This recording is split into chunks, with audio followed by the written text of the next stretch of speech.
Hoje a gente vai falar um pouquinho mais sobre câncer, mas numa visão um pouco clínica, uma visão um pouco sistemática, com outras doenças que vêm sendo acopladas e até mesmo que o câncer traz outras consequências de doenças no nosso organismo. A propósito, na sexta-feira foi celebrado o dia 20, né, o Dia Mundial e também Dia Nacional da Osteoporose, né?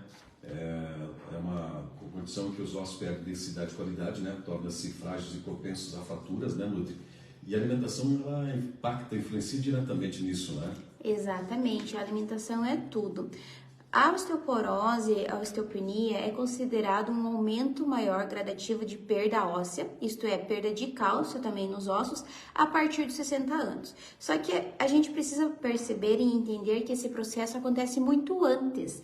Então, em torno dos 35 anos adiante, o ser humano já começa a ter uma perda de cálcio, uma perda de osso, questão do osso, né? Mais acentuada. Principalmente na questão da menopausa, mulheres precisam cuidar da questão de cálcio e reposições nutricionais para que quando chegue aos 60 anos tenha uma diminuição nessa perda então óssea. E tem números que vêm aumentando e mostrando que tudo está correlacionado também com o aumento de câncer.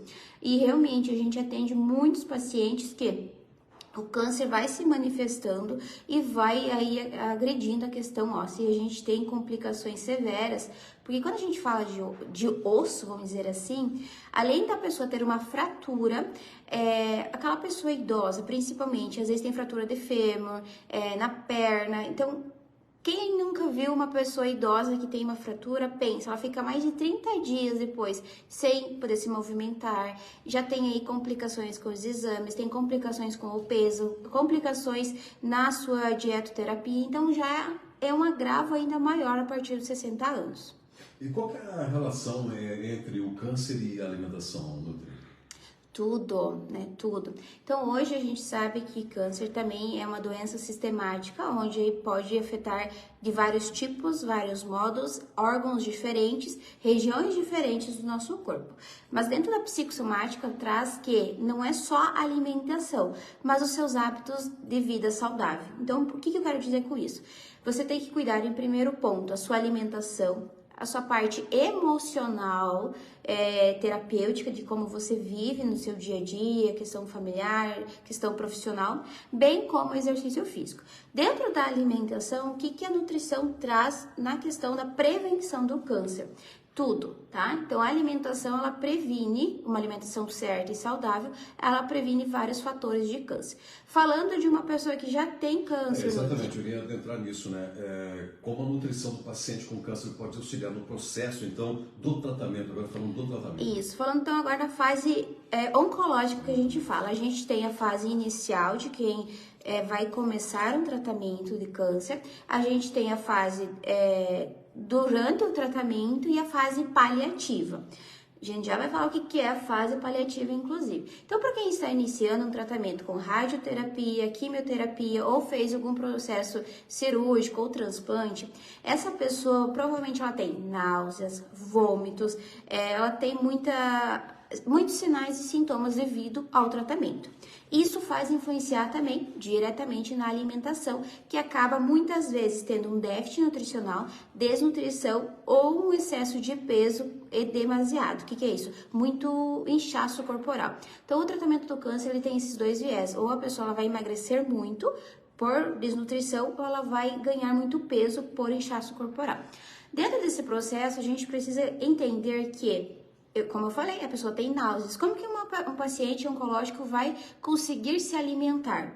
Muitas vezes nem carne ela não consegue, só o cheiro da carne ela gera ânsia, né? Vômitos.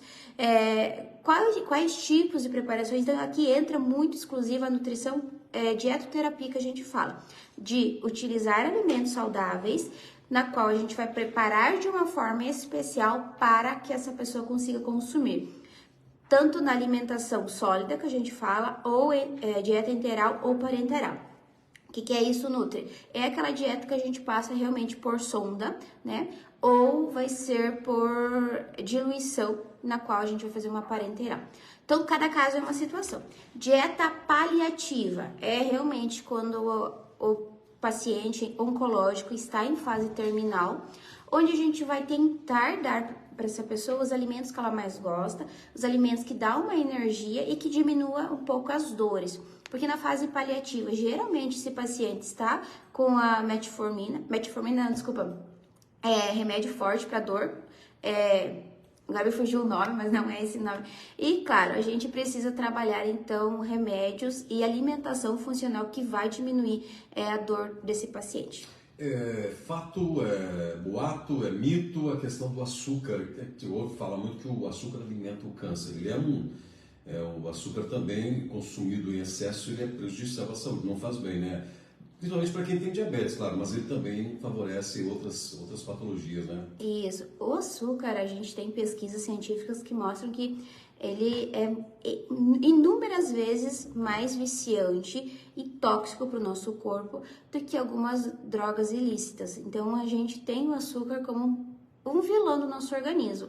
Então, quanto mais a gente evitar o açúcar, melhor vai ser. Então, substitua pelo açúcar mascavo, que é rico em vitamina A, ou substitua, então, por tâmara, para fazer tâmaras, que é uma semente que a gente pode utilizar, um fruto ressecado, melhor dizendo, que você pode ferver e fazer ali o sabor para o seu alimento. Mas quanto mais natural, melhor vai ser. Antes eu falei do medicamento, então é morfina, para lembrar. Em fases paliativas a gente utiliza, os médicos, né, da oncologia, utiliza muito a morfina. E dependendo da situação, a alimentação ela diminui todas essas consequências de sinais e sintomas.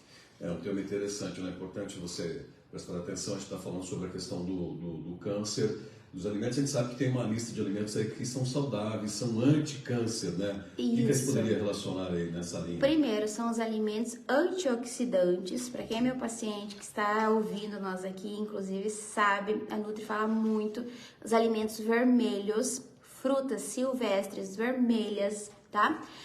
Sucos verdes, alguns, porque dependendo da situação do tipo de câncer também a gente precisa cuidar dessa alimentação, por mais que seja antioxidante. Por exemplo, tem pacientes com câncer que não devem consumir limão. E o limão é extremamente antioxidante e muito saudável. Por isso que eu falo, aqui é uma orientação, mas busque uma orientação nutricional, claro, e investigar com o seu médico também. A gente tem que evitar, então, os alimentos inflamatórios, porque durante o processo de tratamento de câncer, como eu já falei, o processo fisiológico vai mudar do organismo dessa pessoa. A gente precisa evitar, então, esses alimentos inflamatórios, como doces, biscoitos, guloseimas, refrigerantes, massas de farinhas brancas, tá? Alguns processos como leites também, leite integral, tá? Que contém a lactose. E, claro, tudo que é embutidos, enlatados, que a gente sempre comenta aqui que não é saudável para ninguém. Os produtos que são transformados, né? Os enlatados, né? Industrializados, não faz nada bem, né? Isso, e falando de modo geral, como que você que está nos ouvindo pode se cuidar, então, tanto na prevenção quanto no tratamento? A prevenção, sempre uma alimentação saudável de modo geral, carnes aí sem gorduras, evitar um pouco tanto o consumo de carnes vermelhas, o ideal é em torno de 3 vezes na semana carnes vermelhas e não todo dia com aquela cervejinha que a gente sabe que tem pessoas que fazem isso. Buscar dar preferência por carnes brancas, grelhadas, tá? Peixes, que a gente tem bastante na nossa região, mas as pessoas quase não têm hábitos de consumir peixes. Saladas diversificadas, tá? E frutas.